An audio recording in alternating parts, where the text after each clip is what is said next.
Guys, so today I will be reviewing and discussing A Court of Thorns and Roses by Sarah J. Maas. And so let's get started with just getting right into the synopsis. So this book is about a girl named Feyre who is living in a very poor family, and even though she is the youngest sister, she is in charge of going out into the woods and hunting for food for her family. So one day she decides to kill a wolf, but it turns out that this wolf is actually a fairy, or a fae as they call it in this book. And in this world where fae exists, the number one rule is you could never kill a fae. So during that same day, a gigantic beast who takes the shape of a wolf comes into her house, ransacks the place, and takes her away and basically brings her into custody since she did kill a fae, and you have to pay the price for that, for either being killed or being taken away from home. So she goes to the fae realm with this very gorgeous High Lord and basically just gets involved in all with the fairies of this world and having to deal with living in the fairy realm away from her family. And basically that is the synopsis. But of course there is more to that, and I think with this book you should really go into it not knowing a lot, but I think that is as much as you should know. And so going into my thoughts about this book has easily made it to my top 5 books I read this year. I gave it a 5 out of 5 stars, loved it so much, and I've been really dying to do this review just because I love this book so much and I just been wanting to talk about it, so this is my chance. So going into this book, it was kind of hard to get into at first. I felt like the first 3 chapters were very slow paced, but once you really got into it, I think the part that really made me really get into it is the part where she actually gets taken away. Like before that it was all like a setup, but when that part did happen it got a lot more exciting. So yes, it was hard to get into at first, but as it progressed I really got into it. And this is a fantasy book, so there is to be expected a lot of world building, so I went into that really expecting this to be a really complex world. The world building was really slow paced. I felt in the beginning I was not getting a very clear understanding of how the world worked, but I think that went along with the fact that this was very slow paced. So in addition, the world building was really slow paced, but I did understand what the world was all about again as I got more into it. And now going into the characters, the main character, Feyre, to me she's one of the most interesting female characters I've read in a book in a while. I really love her. While she was hunting, she uses bow and arrows. So during the scenes in the beginning where she was hunting for her family, she reminded me so much of Katniss from the Hunger Games for some reason. I just got that vibe from her, and so that really made me instantly love her, because of course I love Katniss from that book series a lot. So I'm like, she just gave out the same vibe to me. So based on that, I did find her really interesting. I found it also fascinating that she is the only one who is really in charge of taking care of her family, and she is the youngest sibling in her family, like the youngest daughter, and she has to take on the responsibility of taking care of her family. And going along with that, her sisters are the laziest sisters I have ever come across. Those sisters really need to step up, a lot. I don't know how they expect for the youngest sister to take on all this responsibility. I found that really bizarre. And along with that, I don't know one of the sisters' name, but I know the one named Nesta. I did not like her. At first, she has a horrible attitude, and I hate how she just expected Feyre to do all of this stuff for their family when she has a lot on her plate and she is the youngest sibling. That girl needed to step up a lot, and she really did have a bad attitude. But anyway, going back to Feyre in particular, One thing, there was a character flaw she had, and that was when she was given, like, being told what she should and shouldn't do, like being told that this is dangerous, you should not do that, she did it anyway, which I was hearing bothered some people.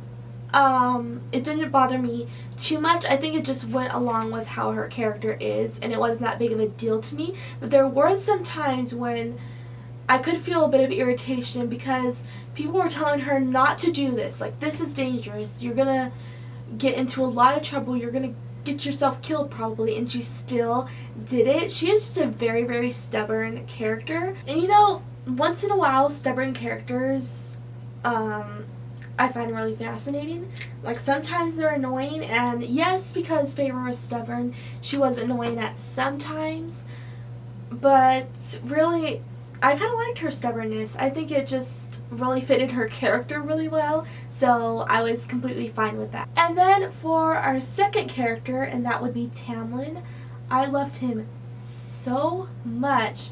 I have not in a while actually been really in love with a male character as much as I was with Tamlin, because he is obviously someone who is very good looking, and I just found myself fawning over him, which really, I don't have like male crushes in books ever, but he was just so fascinating. I really just loved this character so much, and I felt like he was so well developed, and I can go on and on about him. He was just amazing. One thing I did forget to mention, I just realized, is that this is actually a Beauty and the Beast retelling, if you did not know that already. And so Feyre was supposed to be like Belle, and Tamlin is supposed to be the Beast, obviously. Of course, the Beast is someone who is supposed to take on like this beastly shape. And Tamlin can actually turn into a wolf. If you didn't know already, he is the wolf that came to Feyre's house and took her away. He's the one who did that. I didn't say that already. So as I said, like, the Beast is supposed to be beastly, and of course in his wolf form he is a total, like, looks like a beast and everything, but in his like normal fairy form he's actually described as being quite handsome, which doesn't really go with the Beauty and the Beast. That Beauty and the Beast aspect, I feel, is missing from it. The only thing in this world, the fairies are cursed, which I'll go into later. They are under a curse, and they have to wear masks, like masquerade masks.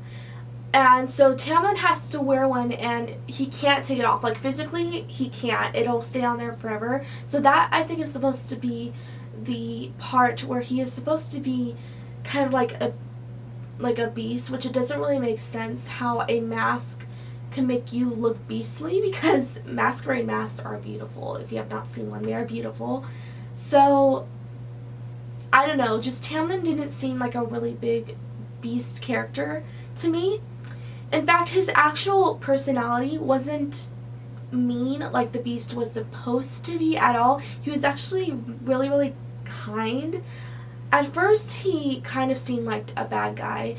Not like a villain, of course, but like, you know, the bad boy kind of character that you see in books often. I thought he was kind of like that, but he kind of eased, like, calmed down as time went on. So really, I saw no beast aspect in him at all.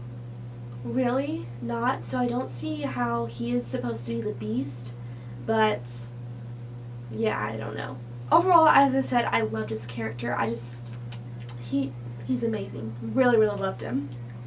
And then another character I want to talk about is Lucien, and this is Tamlin's like right-hand man, always by his side. He lives in his manor with him, and I loved Lucien a lot. He is a very snarky character. He has a very interesting kind of personality. He's very straightforward, especially with Feyre.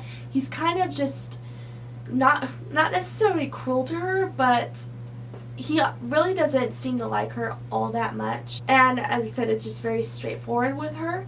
So, and it wasn't like in an irritating way to me, but I did like, because you got to see his backstory, you really understood his character, and with that, it just gave him a bunch of character development, and I just really, really liked him. There was not one character I liked in this book, if you couldn't tell already. And so, overall, as I said, I gave this a 5 out of 5 stars, and I would really, really highly, highly recommend it if you have not read it yet. Don't let the hype get to you. It did get to me, which is why I did not pick up this book right away. I waited 4 months after the release date to read it because I was afraid all the hype was going to get to me and I was going to feel so disappointed by it. But there was I wasn't disappointed one bit. So I just would recommend it, especially if you love fantasy and fairy tale retellings, especially if you like Beauty and the Beast. It was awesome. So yeah, give it a try. And now I actually am going to go into a bit of discussion. So if you have not read this yet, leave this video now, or unless you want to be spoiled, you can keep watching. But I will go into spoilers. So see you later, non-spoiler people. So I wasn't really sure if, originally I was not going to do a discussion for this until I kind of went back on my notes I made in this book. I tabbed it and everything because I like to tab books sometimes. And I did find a few things that I did want to discuss, some big things. So yeah, I'm going to go into those. So the first thing I'm going to go into is the relationships, or technically love triangle, that is in this book. So the first obvious one is Feyre and Tamlin. Their relationship, I just had mega feels for. I heard from a lot of people that they felt like their relationship was kind of insta-love, which, I don't know. I guess for insta-love, a lot of people have different takes on it, but I did not feel at all that their relationship was insta-love. I don't know if I'm the only one, but it just seems like everyone thinks that way. I didn't feel that at all, because really, Feyre is someone who hates fairies a lot, so of course she did not like Tamlin right away. It was obvious she wasn't gonna like him right away. And for the first, I don't know, month or so she was there, she didn't have an interest in him. So I was like, why do people feel like this is insta-love? I don't know. If you kind of feel it is, then just let me know in the comments and your reasons why, if you feel that way. I don't know. I don't think everyone thinks it's insta-love, but because it doesn't to me. But yeah, I did not agree on that at all. And going along with that, my evidence of that, I felt like their relationship was so just gradually just got developed so well. I felt the scenes with them just gave me all the feels. I just love their relationship overall. One of my favorite scenes with them is when they were at the second festival. There was 2 parties that were going on, and it was during the second one where Tamlin was playing the fiddle for her, and that just really, really touched me. It was a beautiful scene, and I loved it a lot,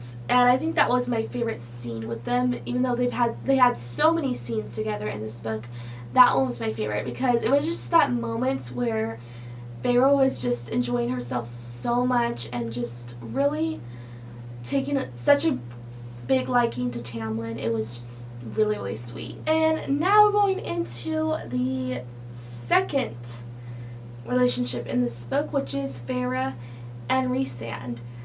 And I'm just throwing it out there that I don't like Rhysand and Feyre's relationship as much as I like Feyre with Tamlin, but I did still find their relationship interesting. And with Rhysand as a person, he should be one of those characters I don't like because I dislike bad guys so much. But he was one that I didn't really mind at all. And I think the reason why that is because bad guys in fantasy books don't bother me as much as bad guys in contemporary books for some reason. So because of that, I had nothing against him at all. I actually found him really, really interesting. really did. He does some really shady things, but he was still a very fascinating character. And also, I found his relationship with Feyre fascinating during that whole time when they were, during the end of the book, when they were really together. That is when you saw their kind of relationship, so to say, developing in a way. And it's really obvious right now that Feyre isn't liking him at all, because it's really obvious too that she is in love with Tamlin. But you can really tell, I think, that Rhysand is taking a huge liking to her, and I'm really looking forward to how their relationship goes out in the second book. Like, if Feyre is actually going to fall for him and we're going to have a love triangle involved.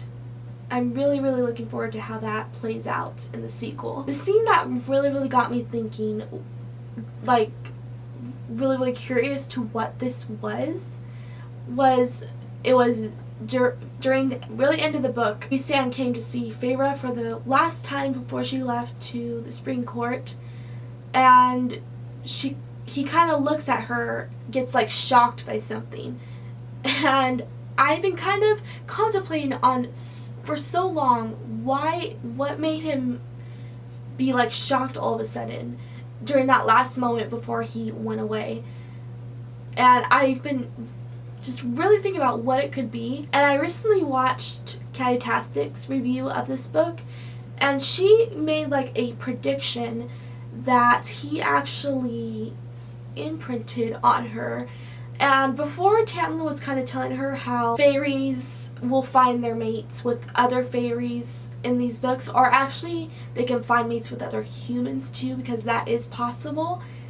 And he just explained how that happens. So I kind of agree with her that maybe he actually did see her as his mate and imprinted on her, just like what happens in Twilight with the imprinting thing. And I think that is a very good prediction, like really good. I think that might be it, and we're just gonna have to see if it is in the second book. I guess they're probably gonna go into that more. I think she actually may be right. So I'm really excited to see what that whole scene was about. So now I'm gonna go into talking about the actual curse. The explanation of the curse sounded really complex, and I found it funny while Alice was explaining it to Feyre how straightforward she was. But once she did explain the curse and how Feyre had to fall in love with Tamlin before a specific time, that whole scene right there made me realize how this was a Beauty and the Beast retelling a lot. Because before I was seeing little bits and pieces of elements that were just like Beauty and the Beast, but with this curse explained, I really saw how it was like that. And I felt like if I reread this book, which I actually am, I am planning on rereading this book before the sequel comes out, because I really want to reread this book. But I felt like if I reread it, I would get so much of a better understanding now that I know this curse. I can now understand why Tamlin was acting this way, why he was doing the things he was doing.